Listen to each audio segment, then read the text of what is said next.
Oh, hey, you're back. Welcome to Clint's Corner.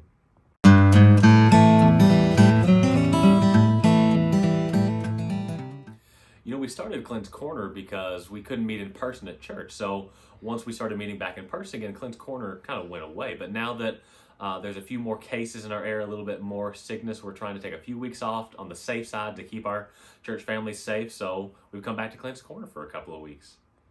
We can almost view times like this where a church is not able to meet kind of like summer in school. When you're in school, you spend all your time studying and learning and doing all this stuff. But when summer hits, you think of it like a break. It's a time to not be in school, to not be learning, to not be reading.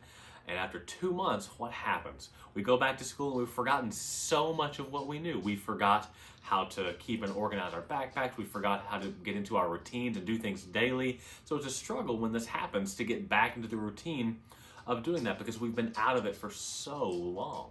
The hard truth is that if we take a break from our relationship with God, with church, then our relationship with God will begin to suffer. So here are some ways to help kind of bridge that gap. Even though we're not meeting as a church body, we can continue to grow with the Lord in these ways. The first, and a very easy way, is to find a devotional. Now, a devotional is a good bridge between reading your Bible and applying it to your life because often a devotional will be very catered to a particular person. It can meet you where you are. For example, this was a gift from my mother-in-law. It is called the Master Carpenter Devotions for Woodworkers. So I love carpentry. I love working with wood. This devotional speaks specifically to me. It has categories and passages and verses specifically talking about and giving references to things that I know about. For example, the Jesus jig or staying sharp or joinery. All of these are devotions that kind of meet me where I am, my knowledge base.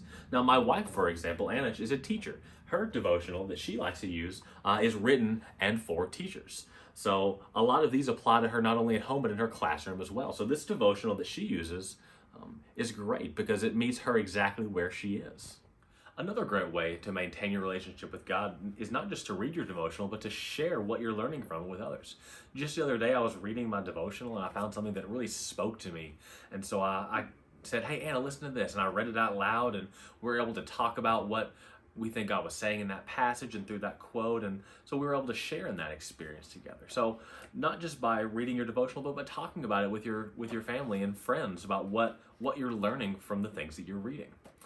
Another way to maintain your relationship with God, other than reading your devotional and sharing what you're learning with friends and family, is to pray together as a family. So when you're at a meal, whether you're eating lunch, whether you're eating dinner, whether you're at home or whether you're at a restaurant, pray together.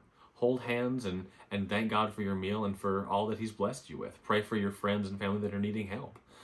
Not just quietly to yourself, which you can also do, but as a family. One more way to continue encouraging growth in your relationship with God is by listening to music, good Christian music, things like the songs that are on K-Love or other favorite artists. Something like this. Alexa, play.